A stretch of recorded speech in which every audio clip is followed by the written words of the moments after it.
10th class pass అయిన వారికి railway నుంచి 28,000కు పైగా గ్రూప్ డి ఉద్యోగాలు రిలీజ్ అయిన విషయం మీకు తెలిసిందే. దానికి సంబంధించి ఎలా అప్లై చేయాలి, ఏమేమి డాక్యుమెంట్స్ కావాలనేది పూర్తిగా ఈ వీడియోలో మీకు ఎక్స్ప్లెయిన్ చేసే ప్రయత్నం చేస్తాను. ఇంకా మన ఛానల్ ఎవరైనా సబ్స్క్రైబ్ చేసుకోకపోతే ఇప్పుడే మన ఛానల్ సబ్స్క్రైబ్ చేసుకొని వీడియోకి ఒక లైక్ చేయండి. ఈ నోటిఫికేషన్ కి సంబంధించిన ఇంపార్టెంట్ డేట్స్ మనమైతే ఇప్పుడు చూద్దాం. స్టార్టింగ్ మనకి ఈ నోటీస్ అనేది మనకి December 27th మనకి షార్ట్ నోటీస్ కింద రిలీజ్ చేశారు. అప్లికేషన్స్ ఎప్పటి నుంచి స్టార్ట్ అవుతాయి అంటే January 31st, అంటే నిన్నటి నుంచి అప్లికేషన్స్ అనేవి స్టార్ట్ అయినాయి ఆల్రెడీ.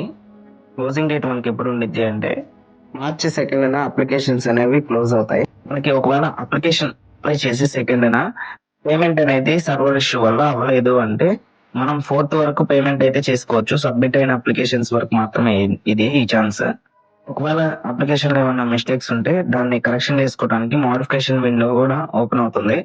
ఆ డేట్స్ చూసుకున్నట్లయితే మనము March 5th నుంచి March 14th వరకు అయితే మనకి మోడిఫికేషన్ విండో అనేది ఓపెన్ అవుతుంది. మనకి క్రియేట్ అకౌంట్, మనం అకౌంట్ క్రియేట్ చేస్తాం కదా, ఆ క్రియేట్ అకౌంట్ టైంలో రిజిస్టర్ అయ్యే టైంలో ఇచ్చిన డీటెయిల్స్ మాత్రం ఎట్టి పరిస్థితుల్లో ఎడిట్ చేయడానికి కుదరదు. అది అప్లికేషన్ సబ్మిట్ చేసే ముందే ఎడిట్ చేసుకొని సబ్మిట్ చేయాలి. సబ్మిట్ చేసిన తర్వాత ఆ డీటెయిల్స్ మాత్రం ఎడిట్ చేయడానికి ఉండదు. నెక్స్ట్ వచ్చేసరికి ఎడ్యుకేషన్ క్వాలిఫికేషన్ చూసుకున్నట్లయితే ఈ పోస్టులకి మనకి 10th పాస్ లేదా ITI లేదా నేషనల్ అప్రెంటిస్షిప్ సర్టిఫికేట్ NAC, ఈ మూడిట్లో ఏదో ఒక క్వాలిఫికేషన్ ఉన్నా సరిపోతుంది. అన్ని పోస్టులకి ఏదైనా ఒక క్వాలిఫికేషన్ చాలు. అలానే మనకి ఇచ్చారు కదా ఏమేమి పోస్టులు ఉన్నాయి, ఏ డిపార్ట్మెంట్, వాటికి సంబంధించిన మెడికల్ ఏమేమి ఉన్నాయి ఏంటి అనేది కూడా మనకి ఇక్కడ క్లియర్ గా అనెక్సల్ లో ఇచ్చారనమాట. నెక్స్ట్ వచ్చేసరికి ఏజ్ లిమిట్. ఏజ్ ఎంత ఉండేది అంటే 18 to 33 years, అంటే స్టార్టింగ్ ఏజ్ వచ్చేసరికి 18 అయితే నిండి ఉండాలి, 33 అయితే దాటి ఉండకూడదు. ఏజ్ లిమిట్ చూసుకున్నట్టయితే 1/1/2008, అంటే అన్ని కేటగిరీస్ వాళ్ళు 1/1/2008 తర్వాత పుట్టుండకూడదు. అంటే ఎలా అంటే 1/1/2008 ఆ డేట్ వాళ్ళు కూడా నాట్ ఎలిజిబుల్ అనమాట.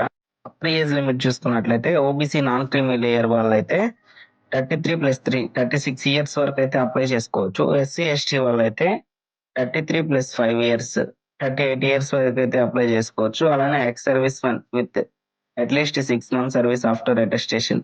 అన్రిజర్వ్డ్ అయితే 3 years వరకు అయితే ఏజ్ రిలాక్సేషన్ ఉండేది. OBC నాన్ క్రీమీ లేయర్ అయితే 6 years వరకు ఏజ్ రిలాక్సేషన్ ఉండేది. SC ST వాళ్ళైతే 8 years. అలానే మనం ఎగ్జామినేషన్ ఫీజు చూసుకున్నట్లయితే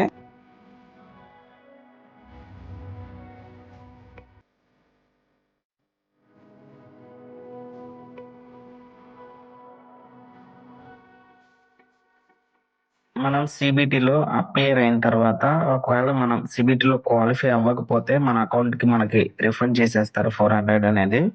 అలానే ఎవరైతే SC ST ex service men, PWD, female, transgenders, minorities or economically backward class, CBC, OBC కాదండి, EBC, EWS కూడా కాదు. ఇక్కడ మీరు కొంచెం గమనించాలి, బోర్డు వాళ్ళు కూడా క్లియర్ గా మెన్షన్ చేశారు కన్ఫ్యూజ్ అవ్వద్దు అని. వీళ్ళకి ఫీజు 250 ఉంటుంది. ఆ 250 మనం ఎగ్జామినేషన్ అపేర్ అయిన తర్వాత మనకి రిఫండ్ వస్తుంది క్వాలిఫై అవ్వకపోతే.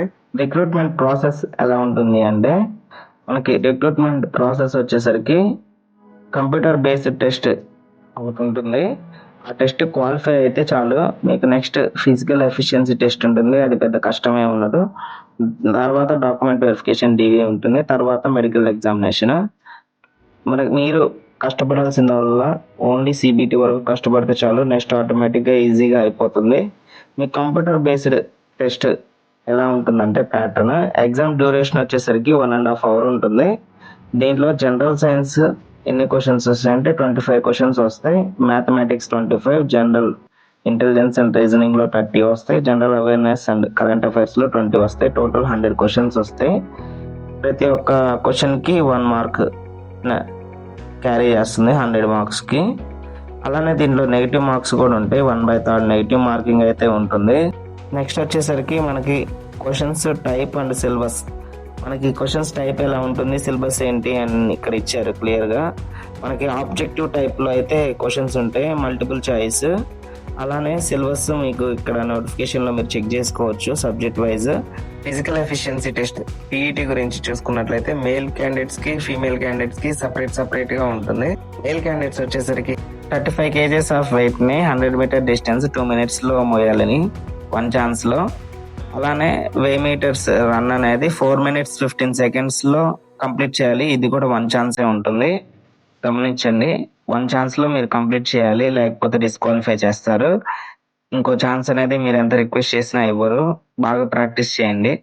అలానే నెక్స్ట్ ఫీమేల్స్ విషయానికి వస్తే, ఫీమేల్స్ 20 kgs వెయిట్ అనేది 100 meters 2 minutesలో కంప్లీట్ చేయాలి. ఇది కూడా వీళ్ళకి కూడా ఒక ఛాన్సే ఉంటుంది. సేమ్ వీళ్ళు కూడా 1000 meters రన్ అనేది 5 minutes 40 secondsలో కంప్లీట్ చేయాలి. 1 ఛాన్స్ ఉంటుంది. ఇవనేది మీరు ఎగ్జామ్ క్వాలిఫై అయిన తర్వాత కూడా ప్రాక్టీస్ చేసినా కానీ కంప్లీట్ అయిపోతుంది. చాలా ఈజీగానే ఉంటుంది. మీరు ఫోకస్ చేయాల్సింది ఓన్లీ కంప్యూటర్ బేస్డ్ టెస్ట్ మీదే మీరు ఫోకస్ అనేది చేస్తే మీకు జాబ్ గ్యారంటీగా వస్తుంది. ఫిజికల్ ఎఫిషియన్సీ టెస్ట్ తర్వాత కూడా మనకి డాక్యుమెంట్ వెరిఫికేషన్ అనేది ఉంటుంది. ఆ డాక్యుమెంట్ వెరిఫికేషన్ లో కూడా మనల్ని ఫిల్టర్ చేసేస్తారు. అక్కడ కూడా మనల్ని ఎలిమినేట్ చేసే అవకాశం ఉంటుంది. మీరు సర్టిఫికేట్స్ అనేవి ముందే రెడీ చేసుకొని పెట్టుకోండి డాక్యుమెంట్ వెరిఫికేషన్కి వెళ్ళే ముందు.